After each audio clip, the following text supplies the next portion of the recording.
Lake city কনকর্ডের বাসিন্দাদের পহেলা বৈশাখকে উৎসবের আমেজ দিতে দ্বিতীয়বারের মতো বর্ষবরণ উৎসবের আয়োজন করেছে কনকর্ড গ্রুপ। এবারে লেক সিটি কনকর্ডের বর্ষবরণ আয়োজন ছিল দুদিন ব্যাপী। পহেলা বৈশাখের আগের দিন রাতে লেক সিটি কনকর্ডের ভেতরের সড়ক জুড়ে আলপনা আঁকা হয়।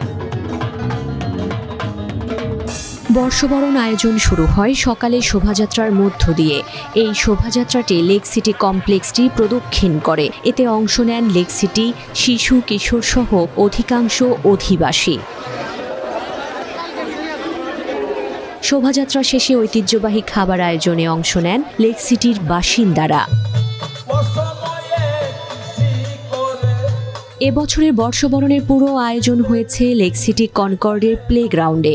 সকাল 10টার পর প্লেগ্রাউন্ডের মঞ্চে শুরু হয় বাউল গানের আসর। এই আসরে গান পরিবেশন করেন বাউল শিল্পীরা। বাউল আসরের পর ওই মঞ্চেই মধ্যাহ্ন বিরতি পর্যন্ত চলে লেক সিটির স্থানীয় বাসিন্দাদের অংশগ্রহণে মনোমুগ্ধকর সাংস্কৃতিক পরিবেশনা। এখানে লেক সিটির শিশু কিশোরেরা নাচ ও গান পরিবেশন করে। পহেলা বৈশাখের বিকেলে লেক সিটির প্লেগ্রাউন্ডের মঞ্চে শিশু কিশোরদের জন্য আয়োজন করা হয় আকর্ষণীয় পাপেট শো, যা উপভোগ করতে দর্শক সারিতে ছিলেন শিশু কিশোর সহ লেক সিটির বাসিন্দারা। আমি খালি নাচ দেখেছি, গান হচ্ছে, নাচ হচ্ছে, এগুলো দেখে আমার খুব ভালো লাগলো। প্রতি বছরই খুব সুন্দর করে আয়োজন করে কনকর্ড। তো আমাদের যেহেতু বাইরে যেতে হয় না কোনো প্রোগ্রাম উপভোগ করার জন্য, এখানে আমরা অনেক সুন্দরভাবে সবাইকে নিয়ে আমরা উপভোগ করতে পারি। এটা একটা সোসাইটি, এই সোসাইটির মধ্যে মানে কি অনেক ধরনের আয়োজনই হয়ে থাকে। এই ধরনের আয়োজন যেগুলো একটা সামাজিকভাবে বন্ধন তৈরি করে, সবার মধ্যে একটা সম্প্রীতির বন্ধন তৈরি হয়। লেক সিটির বর্ষবরণ উৎসব প্রত্যক্ষ করতে বিকালে প্লেগ্রাউন্ডে আসেন কনকর্ড গ্রুপের ব্যবস্থাপনা পরিচালক শাহরিয়ার কামাল।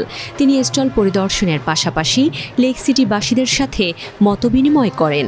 কনকর্ড গ্রুপের অনারেবল ম্যানেজিং ডিরেক্টর স্যার, উনি তো এখানকার মানুষ যারা এখানের অধিবাসী তাদেরকে নিয়ে চিন্তা করেন যে ওনারা তো আসলে বাইরের বিভিন্ন ইভেন্টে ওভাবে যেতে পারেন না।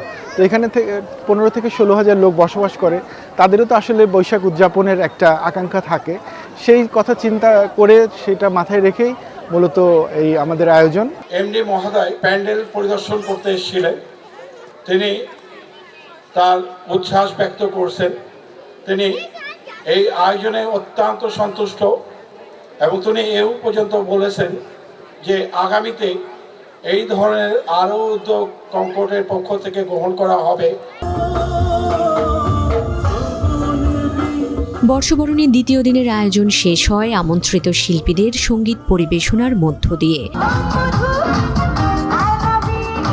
ক্লোজ আপ ওয়ান তারকা সাব্বির ও লিজার গানের পরিবেশনা চলে সন্ধ্যা পর্যন্ত।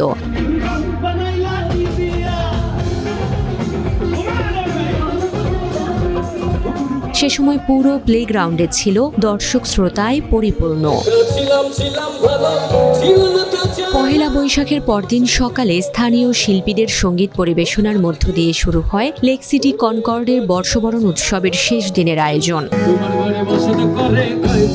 ওই দিন বিকালে সঙ্গীত পরিবেশন করে দর্শকদের মাতিয়ে রাখেন আমন্ত্রিত সঙ্গীত শিল্পীদ্বয়।